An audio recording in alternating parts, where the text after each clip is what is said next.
ഈ ഒരു വീഡിയോ നോക്കിയേ, 18സിനോടാണ് കേട്ടോ. എത്ര പേര് കണ്ടിട്ടുണ്ട് ഈ ഒരു സംഭവം? വിളക്കൊരുക്കുക. എന്റെയൊക്കെ ചെറുപ്പത്തിലെ വീട്ടില് ഒരു മരുവിന്റെ മുമ്പ് തന്നെ എന്റെ വല്യമ്മ അവിടെ കോലായിൽ ഇങ്ങനെ ഇരിക്കും കേട്ടോ. കൊലായി എന്ന് പറഞ്ഞാല് ഹോള്, ഒരു വരാന്തക്കാണ് ഞങ്ങളവിടെ കോലായി എന്ന് പറയാം. അവിടെ ഇങ്ങനെ ഇരുന്നിട്ട്, നിലത്ത് ഇരുന്നിട്ടാണ് ഈ ഒരു തിരി ഇങ്ങനെ ഉരുട്ടി ഉണ്ടാക്കലും അതിങ്ങനെ അതിന്റെ ഉള്ളിക്ക് വെച്ച് അതിൽ മണ്ണെണ്ണ ഒഴിച്ച് അത് കത്തിച്ച് അതൊക്കെ ചെയ്യുമ്പോ ഞങ്ങള് മക്കളൊക്കെ 4 പേരും ഉണ്ടാവും കേട്ടോ. ഇതൊക്കെ ചെയ്യുന്നത് ഞങ്ങളുടെ വല്യമ്മ കേട്ടോ. ഞങ്ങൾ വേറമ്മാന്ന് വിളിക്കണ വല്യമ്മ ഇപ്പൊ ഞങ്ങളുടെ കൂടെ ഇല്ല. എന്തായാലും ഇത് കണ്ടപ്പോ എനിക്ക് വല്യമ്മാനെ ഭയങ്കരമായിട്ട് മിസ് ചെയ്തു, വല്ലാണ്ട് മിസ് ചെയ്തു കേട്ടോ. ഇന്നത്തെ മക്കളൊന്നും ഈ ഒരു വീഡിയോ കാണുമ്പോൾ തന്നെ അതൊരു അത്ഭുതമായിരിക്കും, ഇതെന്താ ഇപ്പത്തെ സംഭവം എന്നുള്ളത് അല്ലേ. അതുപോലെ തന്നെ വേറൊരു ലൈറ്റ് ഉണ്ടായിരുന്നു കേട്ടോ, പെട്രോമാക്സ് എന്ന് പറയാ. കോഴിമുട്ട പോലത്തെ ഒരു തുണിയുടെ ഒരു ലൈറ്റാണ് അകത്ത്.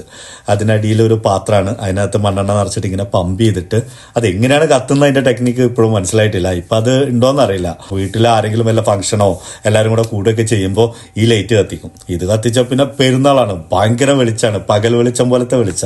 ഇന്നത്തെ കാലത്ത് കറണ്ടൊന്നും ഇല്ലാത്തൊരു കാലമാവുകൊണ്ട്, മീൻസ് നമ്മുടെ വീട്ടിൽ കറണ്ടൊന്നും ഇല്ലാത്തൊരു സമയമാവുകൊണ്ട് ആ ഒരു ലൈറ്റൊക്കെ കത്തിക്കുന്നത് ഭയങ്കര സന്തോഷമാണ് എല്ലാവർക്കും. എന്തായാലും ഇത് കണ്ടവര്, ഇത് നേരിട്ട് അനുഭവിച്ചവര് ഒന്ന് കമന്റ് ഇട്ടാ. ഓക്കെ.